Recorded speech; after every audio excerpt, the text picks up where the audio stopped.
السلام عليكم. حاجة صغيرة كده، أنا النهاردة الفيديو طويل بس إن شاء الله يعجبكم. تمام. فلو حابب محتوية وحابب الكلام بتاعي بالمحترم بتاعي، حضرتك هتشوف الفيديو كامل على الفيديوهات الكبيرة. إن شاء الله يعجب حضرتك. نمرة واحد. نمرة اتنين، شايفين الصورة اللي بعرض الشاشة دي؟ مش الصورة دي، أنا عايز الصورة التانية. إلهام شاهين بقت محتشمة. طب شايفين الصورة دي؟ يسرى. مش دي برضو، أنا عايز الصورة التانية. يسرى وإلهام شاهين كانوا رايحين يعملوا عمرة. حلو، جميل. إنك لا تهدي من أحببت ولكن الله يهدي من يشاء. ماشي. بس ازاي ده انت كل أفلامكم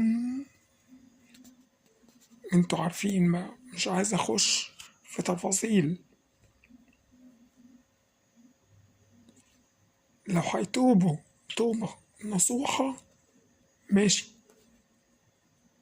لكن لو هترجعوا على اللي انتوا فيه تاني، لا دي عند ربنا عقابها كبيرة أوي أوي. يعني انتوا محتشمين دلوقتي، محتشمين رحتوا عشان تعملوا عمرة لله. إلهام شاهين بتقول أنا عاملة العمرة دي لأمي، ربنا يرحمها ويجعل مثواها الجنة، وإن شاء الله نتقابل عن قريب بإذن الله. يسرى وإلهام شاهين ماشي، حلو، ده جميل. بس انتوا عملتوا بلاوي، انتوا عملتوا بلاوي وبوس وأحضان وعري. أنا آسف طبعا في اللفظ. انتوا عملتوا بلاوي سودا مع عادل إمام ومش عارف مين ومين ومين، مش هخش في تفاصيل. ربنا يستر، ربنا يستر عليكم. بس باب التوبة مفتوح عند ربنا في أي وقت، وربنا بيحب البني آدم اللحوح.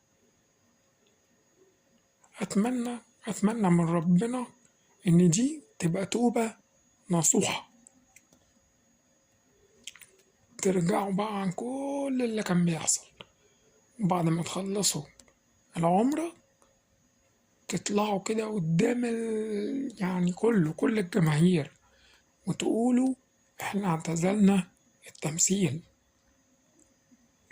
عشان تبقى توبة نصوحة بجد. ربنا يا رب يهديكم ويهدي كل حد بيعمل حاجة غلط في الدنيا، وربنا يرزق الجميع يا رب. أنا آسف جدا جدا جدا لو عطلت على حضرتك الحديث، وشكرا جدا جدا إن حضرتك وصلت معايا للدرجة دي من الفيديو. شكرا جزيلا. كان معاكم أخوكم أحمد ميدو. السلام عليكم ورحمة الله وبركاته.